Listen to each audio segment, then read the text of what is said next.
Continuando da última aula que a gente teve sobre aspectos plásticos, nós tivemos um resumo rápido sobre um descritivo de cada uma das qualidades plásticas. A gente definiu essa área aqui de centro, constituída de clareza, agradabilidade, pregnância, equilíbrio e simbolismo, como características plásticas que normalmente são objetivos de quem planeja o espaço visual, e nós vimos uma organização aqui de atributos plásticos ou de ferramentas de composição plásticas que serviriam para nós como repertório para atingir esse objetivo, que são essas características. E a gente agora vai aproveitar para estudar cada uma delas detalhadamente e ver alguns exemplos para que vocês tenham maior compreensão do que são cada um desses princípios aqui. Vamos começar com o mais simples de todos. A gente começou a discutir agradabilidade. Aí, Danilo, que você queria ver a mulherzinha. Vamos mudar a sua vida. Então, gente, um dos princípios que a gente estava vendo agora, por agradabilidade, e eu até uma das coisas que estava estudando, foi? Estava vendo isso? Aí.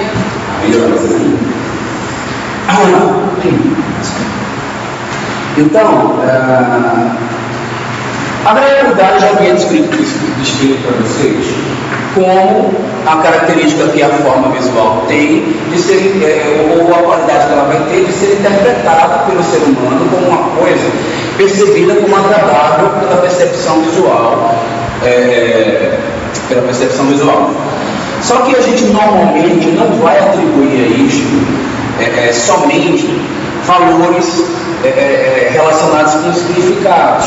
Existem algumas questões que estão diretamente relacionadas com a reestruturação das partes e com o todo, que a gente tem pré-estabelecido, apesar de nossas informações culturais mudarem também. Eu estava falando para vocês, por exemplo, sobre a constituição das células da nossa retina. Elas ficam lá na fóvea,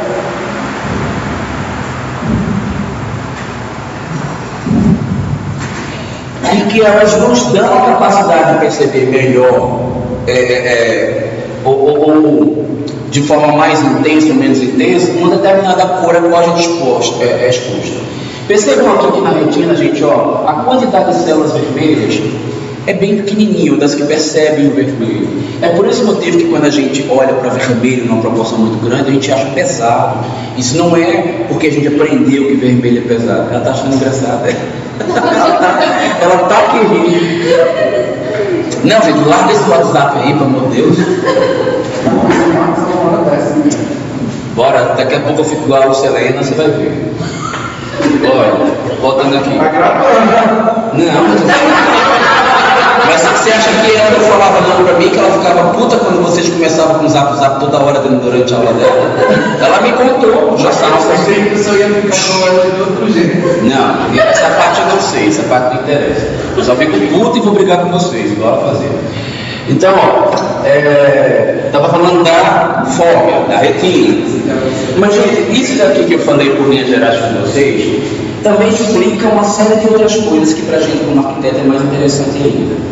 Pensa desde a gênese da existência do ser humano, vamos pensar nos momentos mais remotos, vamos lá para a antiguidade, para a pré-história, e vamos ver o que mais se percebia pelo visual do ser humano.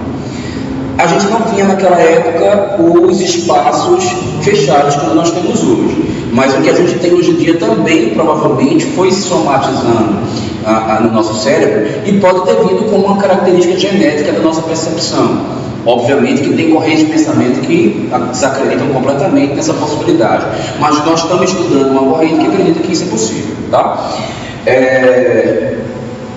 E isso vai explicar, por exemplo, por que a gente entende ou a gente tem até essas células em maior quantidade. O que existia no princípio em maior quantidade no mundo para ser visto pelo ser humano? Quando um homem ele chegou lá na pré-história, vamos pensar, ou por exemplo, vamos pensar em Adão e Eva. O que existia em maior quantidade para ser visto por eles, em maior proporção no campo visual dele? Natureza, mas vamos pensar o seguinte, o que você acha que é maior? A proporção visual que existe disponível no céu ou a que está embaixo? Mas é bem parecido, né? O que tem embaixo também não é tão menor, né, do que o céu. Mas percebam que o que tem no céu é azul. O que tem na frente da gente tem azul também, concordam? Porque é verde. O que é verde? Mistura de amarelo com azul. Tem na natureza uma quantidade tão grande e abundante de vermelho como tem de azul, para a gente visualizar pensando no tempo remoto? Eu quero acreditar que, por conta desse motivo, o ser humano, ao longo da sua evolução como ser vivo, foi assimilando que ele precisava ter muita célula para perceber o azul, porque era só o que ele via era azul, e o corpo foi se adaptando. E o que ele fez? Jogou muito azul na retina. Ele bota uma quantidade razoável de amarela também, porque Cabo Verde está na natureza que a gente percebeu. Então a gente hoje tem facilidade para olhar verde e azul e achar suave, porque a gente tem muita célula perceptível, muita célula nervosa que percebe essas cores. Já quando a gente vê o vermelho, a tendência é chocar. E vamos pensar em outra coisa também. Hoje, nos tempos modernos, e até não pensando num tempo tão remoto, a gente vai perceber que existem espaços fechados em grande quantidade, que ao olhar para cima, o que normalmente a gente vê como cor? Qual é a cor mais comum dos espaços artificiais na parte de cima do olhar da gente?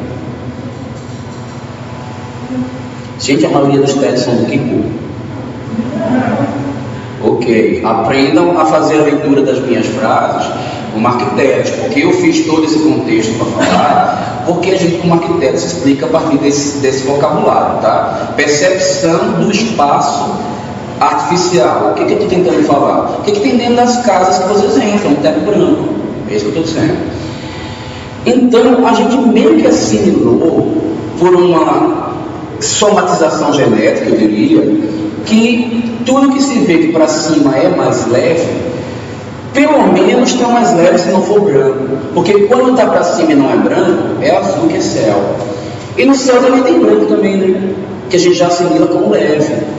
Então imagina, pintar um teto de vermelho não é feio porque eu não gosto de vermelho, é feio também porque é pesado para a minha percepção. Eu não vou suportar muito tempo olhando para cima para o vermelho, porque o meu cérebro acostumou a assimilar, e o cérebro talvez dos meus antepassados, que geraram as quantidades de células na minha retina, algo leve na parte de cima, no máximo azul, mas normalmente branco. Agora, quando a gente olha para baixo, é mais comum ter coisas pesadas, e não é de agora, desde a antiguidade, os tempos remotos. O que na natureza tem no chão normalmente? Superfícies irregulares, muito marrom, né? Muito marrom, muita coisa suja, muita coisa variada.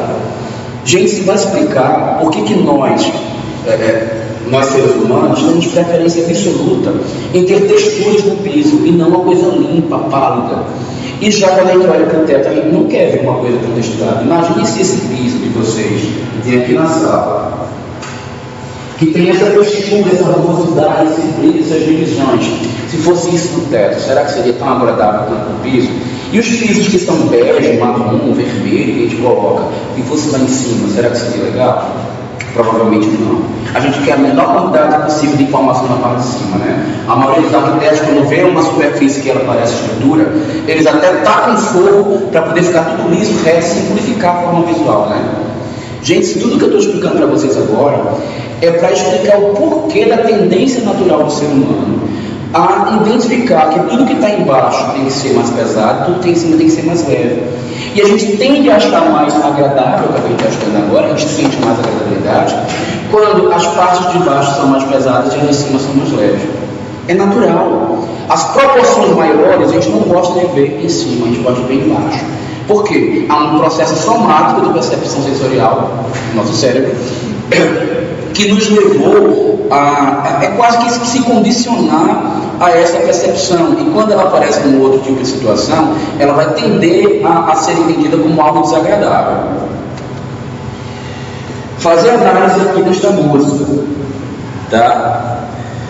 Eu já estou acostumado a escutar essa resposta, eu não quero do Danilo, que já participou dessa pergunta. Vamos entender menina número 1, menina número 2. Quem é a menina mais bonita? 1 ou a 2? Gente, só a resposta.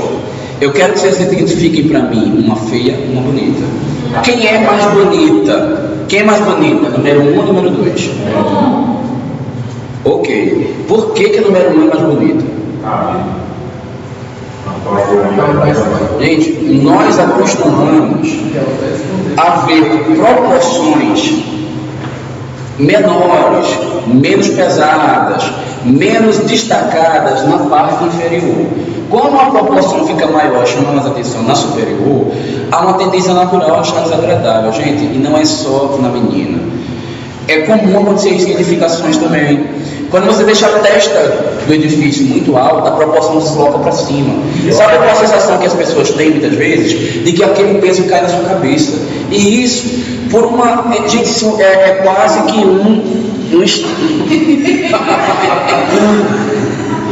Hoje eu estou merecendo. Deixa eu pentear o cabelo do outro agora. Presta atenção aqui, depois você não vai entender. Aí eu vou botar o capim do cabelo do Danilo. Agora, o cabelo do Danilo chama mais atenção por quê? Porque o volume que ele coloca como principal está justamente na porção superior, né?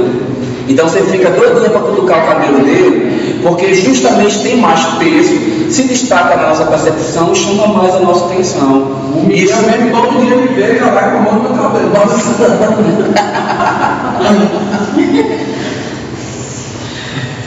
Bom, porque há uma tendência natural a gente buscar esse equilíbrio de menos peso em cima, menos peso embaixo.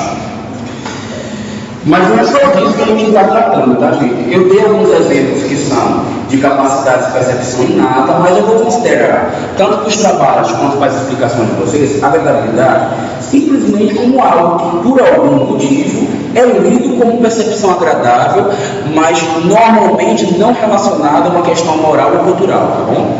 Para nós, a disciplina, vamos adotar desta maneira. A agradabilidade é a qualidade de ser agradável à percepção visual por questões não culturais nem morais. Beleza? Ele é o mais genérico de todos os princípios que a gente usou até agora. O mais fácil que quase nenhum de vocês erra.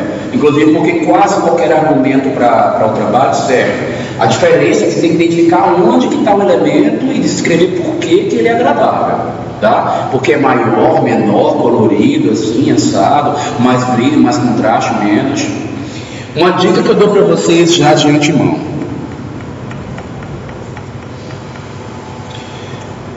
Serve muito para o trabalho, tá? Como todas essas características que nós estamos estudando são características plásticas, elas são o resultado final que se espera no trabalho. Ela se atinge utilizando algum tipo de princípio. Que tipo de princípio? Os princípios que nós estamos estudando aqui do lado de fora.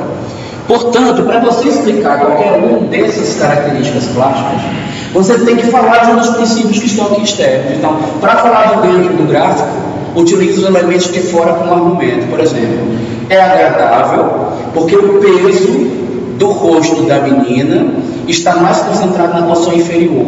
Já na segunda foto, que tem o rosto dela, a distribuição de peso se concentrava na porção superior, que é entendido pelo ser humano como desagradável. Ok? Portanto, para explicar agradável nas aulas que seguem, nos trabalhos, na apresentação do projeto de vocês podem utilizar qualquer uma dessas coisas aqui para contextualizar. Vai explicar a pregnância, você vai usar uma dessas ferramentas para justificar essa pregnância, porque eles são resultados e essas aqui são ferramentas. Ficou claro isso para vocês? Sempre se explica o que está aqui dentro, utilizando o que está aqui fora. Deu? Na verdade, eu comecei o assunto, inclusive, pulando o principal dos princípios de composição visual, que é a unidade, que é por onde eu sempre começo. Então, a maioria dos livros, a gente descreve unidade ou harmonia como um princípio maior da organização visual, como alguma coisa que nós, seres humanos, buscamos na estruturação do todo e relacionamos como nós lemos as suas partes. A premissa maior da Gestalt é essa, a estruturação do todo a partir das suas partes. Então, para você identificar que alguma coisa tem unidade, você tem que pegar todos os elementos que fazem parte da composição e julgar se eles interagem entre si a partir de uma linguagem coerente e eles falam realmente de um conjunto e não somente de linguagens que são isoladas. Então, o maior grau de interação entre as partes e o todo, no intuito de uma linguagem, descreve unidade para o nosso contexto aqui, tá bom? Obviamente que você vai encontrar obras como a da Mona Lisa, né? Que ela é tido como um dos maiores exemplos de harmonia. E aí, logicamente, gente, que a Mona Lisa, ela não é um exemplo de harmonia somente no quesito visual. A Mona Lisa, ela tem um contexto histórico, cultural, ela remota uma segunda identidade. A gente não sabe direito se o Da Vinci está falando de um grande amor dele, ou se ele retrata a mãe dele. Tem possibilidades de leitura, ou se ele está falando do eu feminino dele. Oi? Gioconda, mulher de um comerciante. Não, veja, isso é o que está escrito no nome da tela, mas a interpretação que você pode ter a partir do histórico de vida do Da Vinci, Da Vinci podia ser um gay vestido que não teve condições de se assumir, e ele está retratando a feminilidade dele a partir da tal Gioconda, a partir da Mona Lisa. E de repente isso fica latente no quadro, mas não está escrito. Ou essa Mona Lisa é um grande amor da vida dele, porque há relatos da relação dele com uma mulher da realeza, só que era um amor secreto. Ninguém sabe se ele tinha somente uma amizade forte que fazia com que ele encontrasse, ou se ele encontrava elas escondidas e de repente ele estava retratando isso, ou se ele estava falando sobre a mãe dele. Então tem leituras, mas o que acontece? A Mona Lisa é rica justamente porque ela retrata umas faces tanto culturais, artísticas e morais de um dos maiores artistas que já existiu na história das artes. Mas ela também pode ser lida sob uma ótica simplesmente visual. Porque se a gente busca a unidade que a gente está estudando hoje, que é só de visual, o que é a unidade? Um maior grau de interação entre as partes, formando um todo, buscando uma linguagem única, ou pelo menos coerente entre essas partes. E aí o que você vai identificar? A Mona Lisa é um quadro coerente, vocês concordam?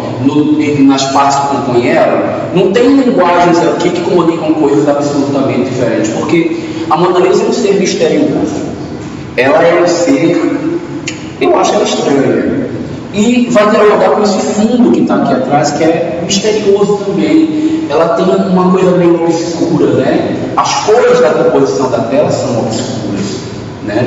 Agora, existe um destaque voltado para o rosto dela, que está na composição de cor. Naquela época, no Renascimento, o que há escura é uma técnica recorrente para destacar intenções principais. E ela tem um olhar meio cínica, né? Ela é meio sacaninha. Ela acha que ela está pensando coisas aí. E talvez esse sentimento que está se passando na cabeça dela está sendo expressado pelo olhar, e o restante que está aqui ao redor é menos importante. Então o artista escurece essa parte de trás e clareia a parte da frente. Gente, para mim, a Mona Lisa tem um todo que dialoga com as partes no visual também. Mas eu, particularmente, não usaria ela como melhor exemplo de unidade quando se fala da questão só visual, só de Gestalt. A gente está buscando Gestalt aqui nas nossas aulas. Vamos pegar um exemplo que se aplica mais a vocês, arquitetos. Aqui é um trabalho de um profissional de arquitetura de interiores. E o que ele faz? Na verdade, aqui tem mais decoração do que arquitetura de interiores, né? Mas vamos pegar os elementos de decoração que ele coloca aqui. Olha o que aparece na composição. Vocês percebam que há uma linguagem geral de contraste e todos os elementos têm essa linguagem, tem contraste forte. O principal que aparece aí é sempre o contraste do preto com branco. Então tem o preto com branco do preto com branco. Tem preto com branco contrastando nas paredes. Tem preto com branco contrastando nos objetos menores da decoração. Tem preto com branco aqui, ó, na organização do centro. E tem preto com branco contrastando nos mobiliários em si, ó, nas peças de mobiliário. Às vezes, na própria peça dela em si, ó, tem essa composição de contraste. Só que não é só um contraste. Existe uma tendência formal ao quadrado. E esse quadrado ele comparece no formato dos painéis da parede, depois aparece nos quadros, depois aparece nos elementos, depois ele aparece até na forma do sofá e na mesa de centro.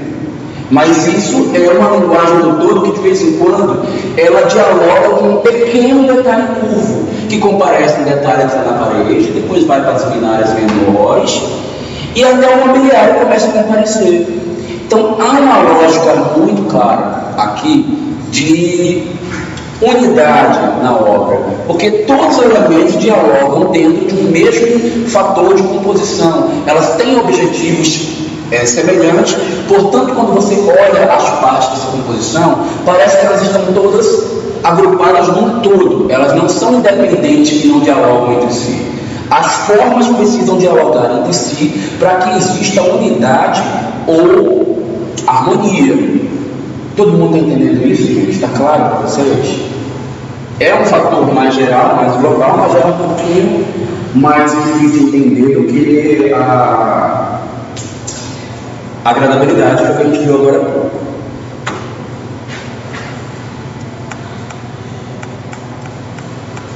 Alguma dúvida? Vamos para um outro elemento. Bom, vamos primeiro estudar as características plásticas principais. Vamos voltar, já que eu saí de lá, já que eu estava falando que há uma linguagem muito clara, a gente podia utilizar até esse mesmo elemento, gente, como clareza. E outra dica que eu vou dizer para vocês agora também, que vai ser muito útil para a apresentação e para a pesquisa. Gente, as boas obras, elas não são um raciocínio único de uma única linguagem, de uma única intenção. Cada elemento compositivo, cada característica plástica adotada, cada ferramenta plástica que se usa para uma composição, ela tem N intenções. As discussões de vocês no passado, já passaram por estudos, por compreensões, por ideias. Vocês vão ter discussões e vão ter opiniões diferentes, e cada um vai expor um pouco da sua forma no trabalho final. Isso quer dizer que vocês não vão pegar uma obra que ela só tenha um desses princípios aqui, não.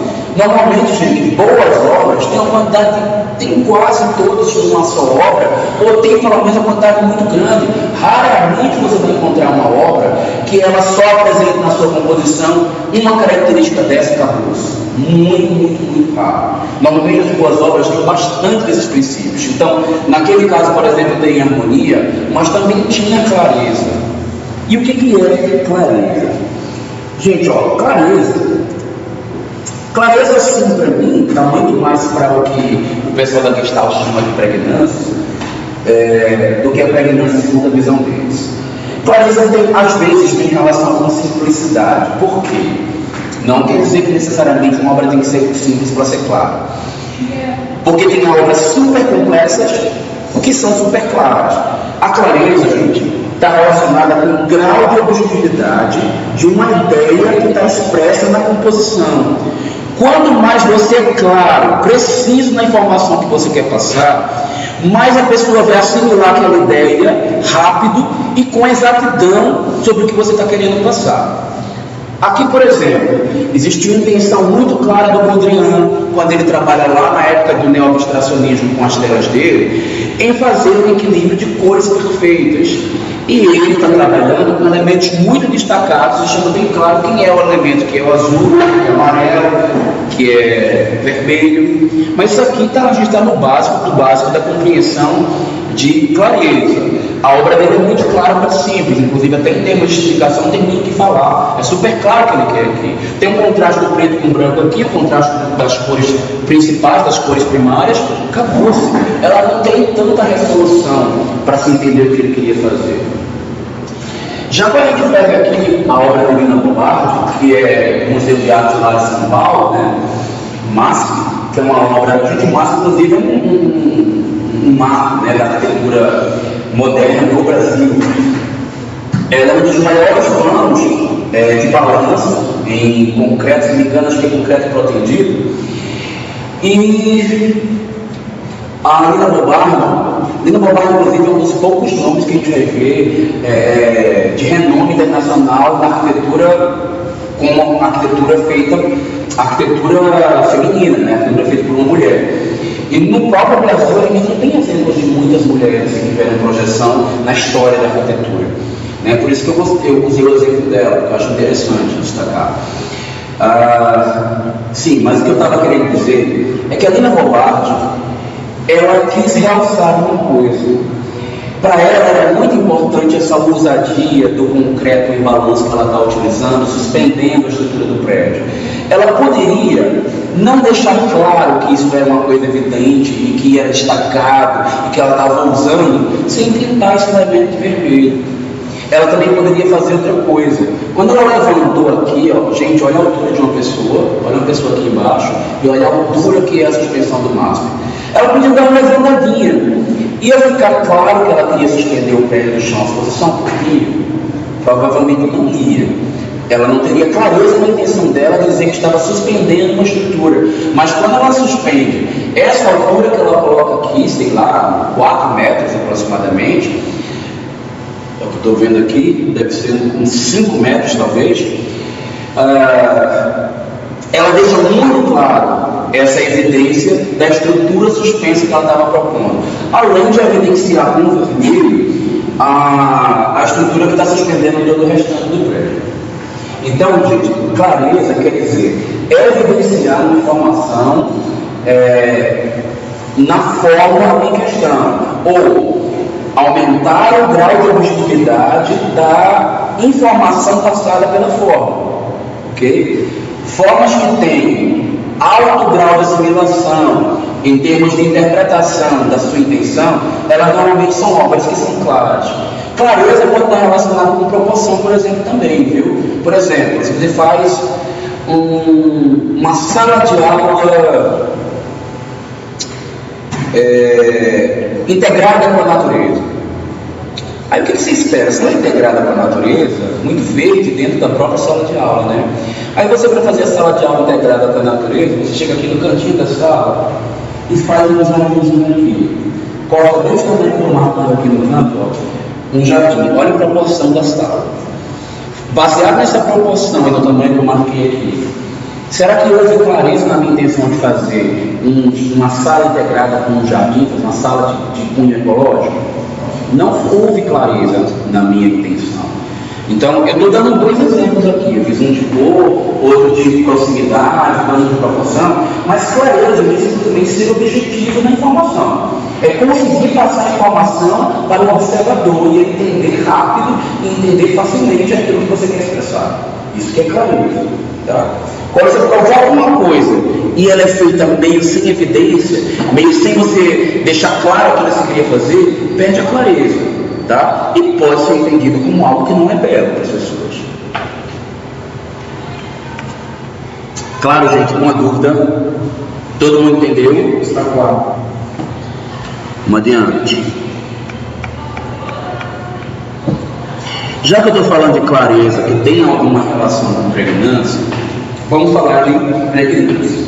Gente, a pregnância para um gestantista, que não é exatamente a leitura que eu faço, não é portanto a que eu vou cobrar de vocês, pregnância para o gestantista mas da forma é tão simples que ela inclusive tem clareza. Ela é fácil de ser entendida e assimilada, e portanto ela é mais bela. Só que quando a gente interpreta e lê algumas frases do que se entende por pregnância nos próprios autores de Gestalt, como você lê Wertheimer e mais alguns dos seus seguidores, Kafka, os demais estudiosos de Gestalt, você vai perceber que na verdade o que eles dizem é que uma coisa pregnante, ela não só é bem percebida, como ela se fixa com facilidade na mente. Pregnância, gente, é uma coisa que você percebe e você tem dificuldade de esquecer aquilo. Aquilo marca na sua percepção de uma maneira tal que você não consegue mais esquecer que viu aquilo. Tá? Aquilo fica impregnado na sua mente. Você pode até, para poder facilitar a compreensão e lembrar disso, pregnância, para impregnar, marcar a sua mente. Tá? Então, só que a gente pode ter pregnância por diversos motivos. Eu estou esperando de vocês uma pregnância de cunho visual, por exemplo. Às vezes a coisa não é tão impactante, mas você olha para a cadeira vermelha, aí olha para a prateleira vermelha, vê aqui uma eletrodoméstico vermelha, olha para o tapete vermelho, aí vai para a cama vermelho, mais um brinquedo vermelho. Gente, o objeto repetiu tanto, eu percebi tanto vermelho acontecendo, que talvez eu tenha dificuldade em esquecer que esse ambiente tem esses detalhes vermelhos, talvez porque não exista tantos quartos com quantidade de detalhes vermelhos tão grande. Então isso vai fixar na minha mente, caramba, aquele quarto que tem objeto vermelho, ou com detalhes vermelhos nos objetos. E isso é uma coisa que pode fixar. Há também a possibilidade de você, por uma questão simbólica, não conseguir esquecer alguma composição. A gente vai ver aqui essa obra de hiperrealismo do Sam Dinks, que hiperrealismo, gente, é uma das correntes de produção de arte da arte contemporânea. Então tem os caras que fazem as esculturas de cera e eles são super reais, imita a textura, o cabelinho da pele, as veias que estão dentro da pele da gente, de que pele muito branca, é super real. E aí no meu caso, quando eu vi essa foto, por exemplo, eu fiquei sensibilizado, porque o que a gente vê? Uma senhora, provavelmente, em estado terminal, né? Então ela já está no último momento da vida dela, o último suspiro, e é uma cena dramática, é uma cena que marca. Porque imediatamente eu, por exemplo, eu associei a morte da minha avó, quando eu perdi ela, quando eu vivenciei aquela história. Então isso pode ser marcado por uma questão simbólica, nesse livro. A gente não está objetivando nos trabalhos de vocês, agora, neste momento, que é o primeiro estudo, somente a questão simbólica. Está mais preocupado com a permanência de informação visual e compositiva, ok? É o que eu quero que vocês explorem. Mas olha, diferente do gestaltista, eu entendo que coisas complexas também têm pregnância. Por quê? Uma forma muito complexa, muito exótica, muito comum, ela é uma coisa que você talvez só vai ver uma vez na vida e vai ser difícil de esquecer. Uma coisa que é normalzinha de você ver todo dia é mais um. Então, tanto faz ser fulano como ciclano, todos eles vão ter aquela mesma coisa, aquela calça jeans azul. Quem não tem, isso é um detalhe para eu guardar. Agora, no dia que aparecer alguém com uma calça jeans cor de rosa andando aqui na faculdade, eu vou lembrar da menina que tem a calça jeans cor de rosa, que é um menino mais ainda, porque é super incomum o menino usar cor de rosa. Então, o que acontece? Agora, o jeans azul talvez não fixe. A obra do Zaha Hadid é comum ter no mundo inteiro? Não é. Zaha Hadid é uma das arquitetas mais usadas, não é à toa, que é uma das poucas arquitetas também que tem projeção internacional como nome, já que tradição normalmente de arquitetura de larga escala é sempre um nome masculino. E ela ganhou essa expansão justamente pela alta complexidade e originalidade das obras dela. Ela é uma arquiteta muito usada e é muito difícil olhar para uma obra dela e não fixar, porque dificilmente vai ver outra coisa igual ao que ela projeta em outro lugar. Então, isso aí também dá margem a fixar de maneira rápida e fácil essa informação na mente. Gente, e as pessoas gostam de ser provocadas. Fazer com que uma pessoa seja estimulada, mudar a atenção dela para algum objeto, é um caráter de avaliação, de julgamento de beleza e de estética também.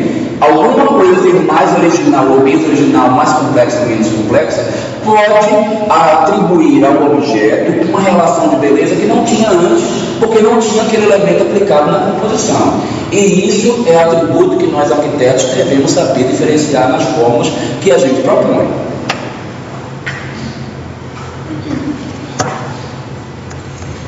Todo mundo conseguiu entender o que é pregnância, gente? Vocês estão muito caladinhos. Esse é um assunto para vocês discutirem e tirar dúvida, porque é difícil de entender. Então vamos para um outro atributo. Esse aqui, gente, é bastante intuitivo. Ele é super comum, ainda mais vocês que se interessam por estudar arquitetura. É uma das primeiras coisas que vocês aprendem a fazer. Talvez não da maneira que a gente vai ver agora. O que é equilíbrio, gente? Equilíbrio é uma percepção e distribuição do peso de maneira a ser entendida como agradável à nossa percepção visual. Quando a gente distribui objetos com um determinado posicionamento e se lê um equilíbrio, ou seja, uma justa posição equilibrada entre os elementos, que não demande a percepção de que algo precisa sair do lugar para se equivaler, normalmente nós entendemos que houve equilíbrio visual nas peças.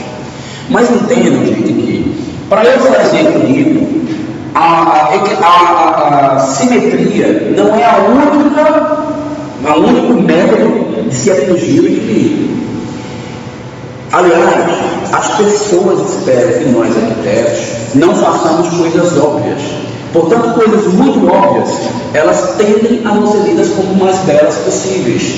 Então, normalmente, por exemplo, um profissional de arquitetura, ele consegue distribuir objetos não simétricos e ainda assim produzir uma cena equilibrada, que é o exemplo aqui do que a gente está olhando nas imagens, de equilíbrios assimétricos.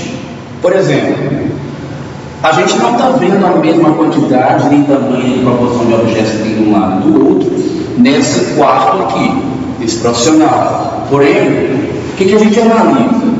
Existe aqui na parede um único elemento grande, e pelo fato do quarto ser todo escuro, ele tem uma relação de peso maior do que os demais. A gente ter mais peso quer dizer que algo, por alguma característica, se destaca dos outros e comparece mais na nossa percepção. Isso quer dizer, então, que quando algo se percebe mais que os demais, ele é mais pesado. Aprendam de antemão que peso, quando um arquiteto fala, vamos atribuir mais peso, não é como normalmente o leigo fala. O leigo, quando fala assim, está mais pesado, normalmente ele está dizendo assim, está feio, está ruim. Para a gente não pode ser assim. Distribuir mais peso para alguém quer dizer destacar visualmente mais um objeto. Aí, obviamente, se você errou na dosagem, aí o leigo fala assim, esse de cá está pesado demais. Agora, quando você acerta na dosagem, ele fala, tá legal, gostei, tá bonito.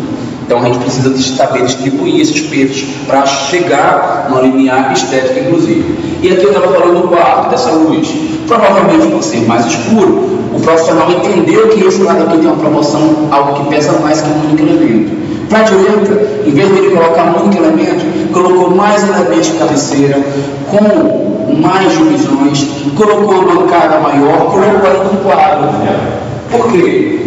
Na percepção desse ambiente, como esse aqui pesaria muito, provavelmente ele entendeu que precisava de uma maior quantidade de objetos escuros para competir com esse que seria mais claro. Todo mundo está entendendo isso, gente, que eu estou falando? E aí ele provavelmente foi compensando também com mais objetos para o lado de cá. Só que aqui percebam, um objeto está mais à frente, outro está mais um mais à frente, outro mais atrás. Mas na distribuição de equilíbrio horizontal, que é a leitura que nós estamos aprendendo neste momento, a gente tem quase a mesma percepção desse lado para esse. Aliás, esse é um pouco mais pesado, até porque ele também está ajudando a competir e equilibrar este elemento que é tão forte, tão impactante. Os objetos não precisam ter o mesmo tamanho, nem a mesma forma, para dar equivalência com o outro. Às vezes, um objeto pequenininho, ele pesa mais do que um grandão que está do lado. Muito simples de entender isso que eu estou falando para vocês agora. Por exemplo, se eu pegasse uma composição dessa, botasse duas bolas, uma grande de um lado, uma outra menor do outro. Uma é transparente de vidro. Qual a leitura básica normalmente? Leve. Eu pego a outra menor e pinto de vermelho. Mais pesado, gente, forma interfere no piso, cor interfere, posição interfere. Tudo pode ser lido mais pesado, e peso não quer dizer um objeto maior ou menor somente, ok? Qualquer informação que apareça na forma que faça com que um objeto se destaque mais do que o outro quer dizer peso necessariamente. Aqui nós temos outro elemento. Uma fachada, e esse aqui é super aplicável aos trabalhos de vocês e o objetivo de vocês como estudantes de arquitetura. O que o arquiteto fez aqui, gente? Ele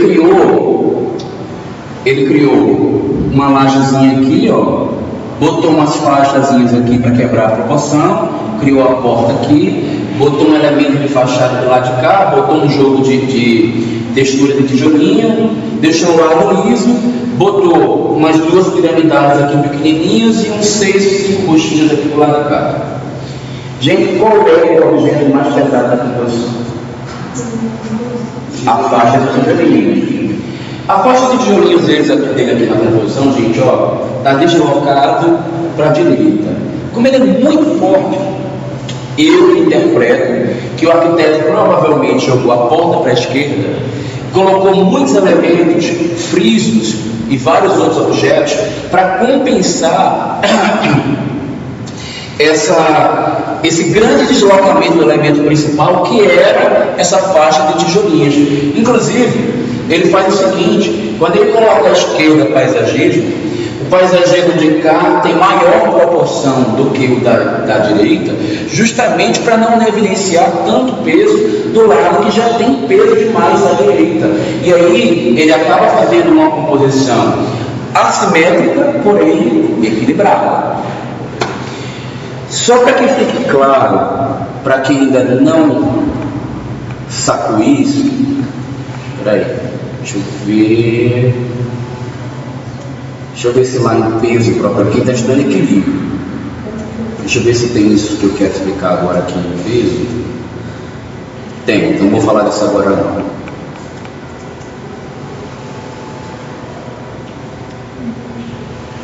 Uma outra coisa que é bom para vocês como repertório e que é uma situação comum, mas que a gente vai ficar atento.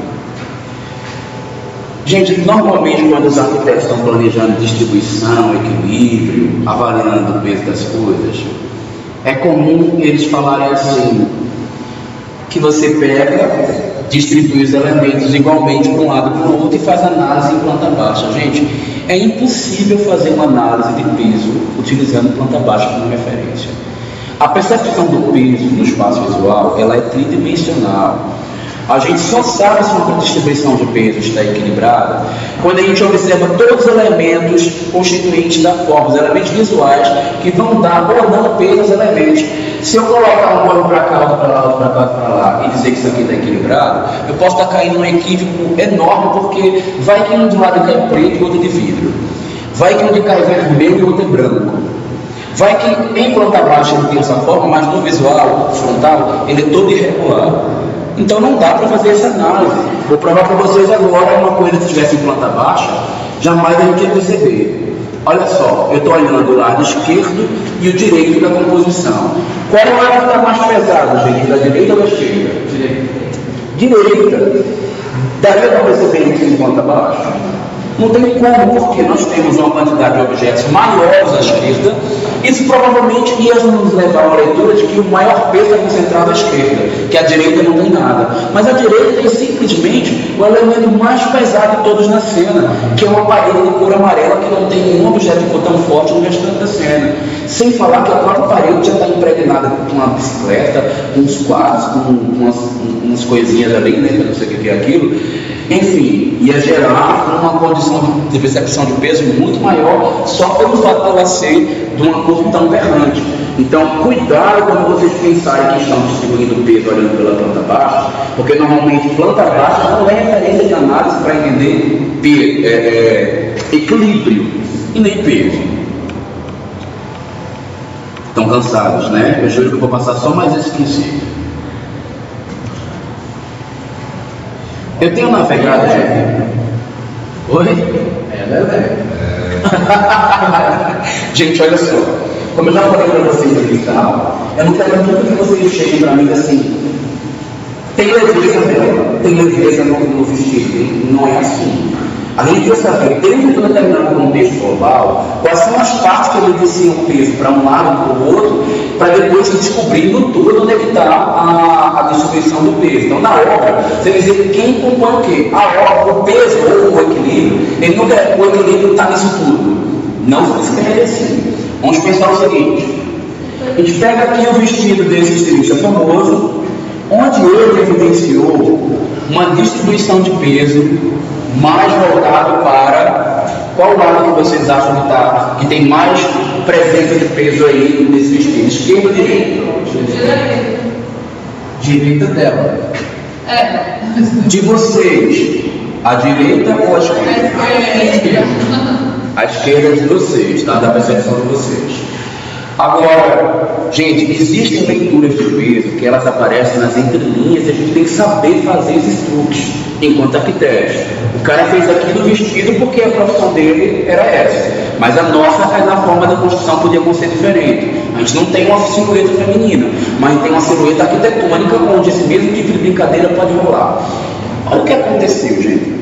Apesar de, em termos de volume de vestido, a gente ter tecido mais pesado para a esquerda e não tem nada virado para a direita, a gente não pode desconsiderar que silhueta feminina, ela não só é alvo de destaque e percepção, como é alvo de desejo. Nas mulheres, no mínimo, gera a percepção: nossa, que inveja, ela é magra, nossa, está com gordurinha pendurada, apertando, olha quanta celulite, está vendo, ela não é tão perfeita.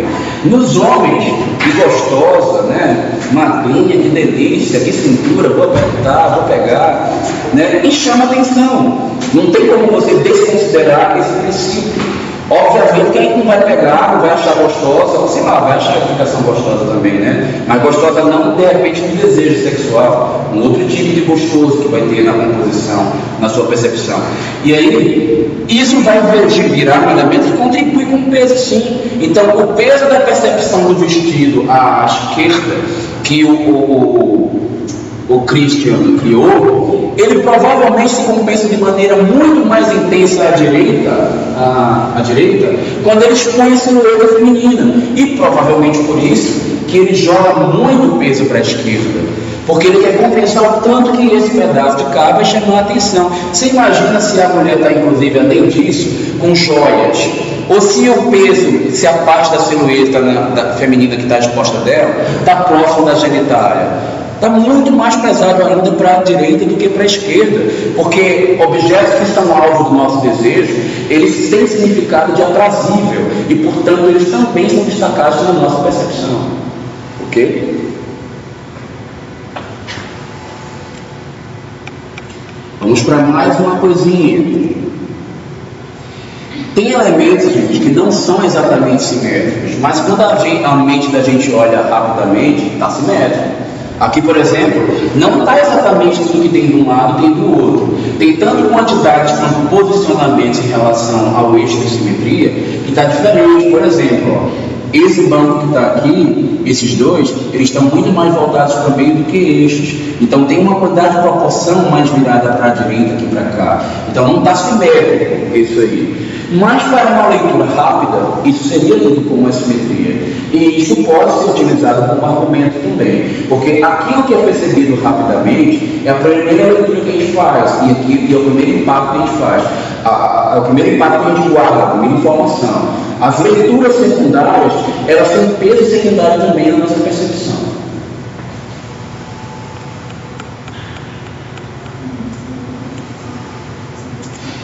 Eu vou dar uma parada aqui, gente, para não ficar pesado, para não ficar cansativo, e a gente vai distribuir os demais aspectos na aula que vem. A gente continua estudando mais atributos plásticos e mais princípios plásticos. Não percam, porque é difícil depois de fazer o trabalho se não assistir essas interpretações aí, tá bom? Vai postar essa aula aí também? Amanhã já está postado? Não, amanhã já não. Vai me dar um tempinho para eu postar. Eu acho que você